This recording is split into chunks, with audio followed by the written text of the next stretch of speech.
Let us put the accused to the test. Ready? Hello, and welcome to Digital Spy's latest Doctor Who video review. This week, we're going on a witch hunt.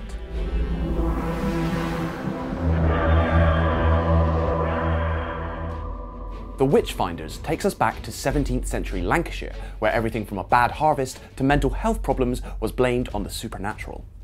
A surprise visit from King James I only serves to encourage the witch hunt hysteria, and if the opening few minutes are a touch grim, then the arrival of Alan Cumming on flamboyant form helps to balance things up. King James brings the laughs, but Cumming's also capable of much more, with Joy Wilkinson's script revealing a vicious anger and a broken heart beneath the theatrics. Doctor Who's recent trend of giving us bad guys with nuance also continues with Becca Savage, a woman quite literally possessed, played by Happy Valley's brilliant Siobhan Finneran. But if you're one of those fans who's been yearning for more straightforward villainy, then The Witchfinders ticks that box as well. Axe-wielding zombies animated by extraterrestrial mud, the Morax are the genuinely unsettling monsters that this series has arguably so far been lacking. They're properly grotesque, and Savage's eventual transformation into a full-blown mud monster is the stuff of kids' nightmares. As with last week's Kablam, pitting our heroes against a more tangible threat gives Jodie Whittaker the chance to play more hero moments than her Doctor has previously been allowed. The Witchfinders is also the first episode of this series to have the Doctor's gender make a significant impact on the story.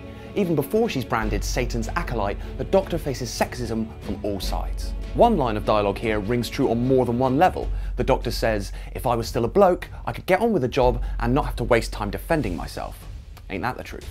But there's a sense of optimism in there too, with Willa Twiston being inspired to become a Doctor after her experiences with our Time Lord hero. Surely another knowing nod, this time to the positive impact of Whittaker's casting. The Witchfinders rides high for much of its 50 minutes, but doesn't quite stick the landing. The climax fails to hold together as the Doctor wins the day through leaps of logic and pure luck.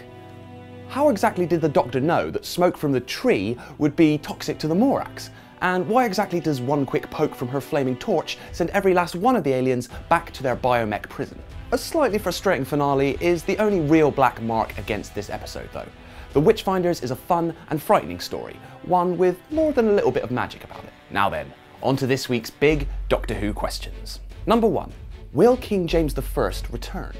The Doctor and the King might not part ways on the best of terms, but Alan Cumming has hinted that his character might come back in a future episode. James I in space? We'd watch. Number 2. How did the Doctor survive the witch trial? The Doctor mentions that she's good at holding her breath when she emerges from the water. No kidding. Time Lords have a respiratory bypass system, which allows them to go without breathing for longer than humans can. This handy trick, which has allowed the Doctor to survive strangulation multiple times, was first referenced in 1975's Pyramids of Mars. Number 3. Does the devil exist in Doctor Who? Even though the Doctor says she's not a big believer in Satan, the show has over the years featured a number of characters said to have inspired belief in the devil. These include the Daemons, Sutekh from Pyramids of Mars, and the Beast from 2006's The Satan Pit. Number 4.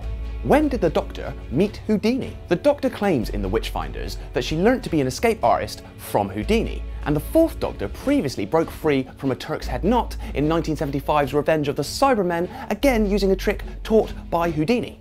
The pair's first meeting has never been portrayed on television, but spin-off material suggests the Doctor met Harry in 1890 while in his first incarnation. Surely an appearance on the TV show is long overdue. Number 5. Does magic exist in the world of Doctor Who? Mostly, Doctor Who has always provided a scientific explanation for anything considered magic, like the witchcraft in 2007 episode The Shakespeare Code. Sadly, a Christmas special that would have seen the 10th Doctor battle wizards and witches alongside J.K. Rowling, really, was scrapped in 2008, so don't expect a Who Harry Potter crossover anytime soon. And number 6. What's going to happen in episode 9? Next week's episode is It Takes You Away, by writer Ed Heim and featuring guest star Kevin Eldon. The Doctor and friends arrive in present-day Norway, where they find a girl who has barricaded herself in a remote cottage. A monster is lurking in the forest outside, and it's hungry. King James, We must purify your land. we shall not be stopped. Arrest the witch. Thanks for joining us. For more Doctor Who news and features, be sure to head to digitalspy.com.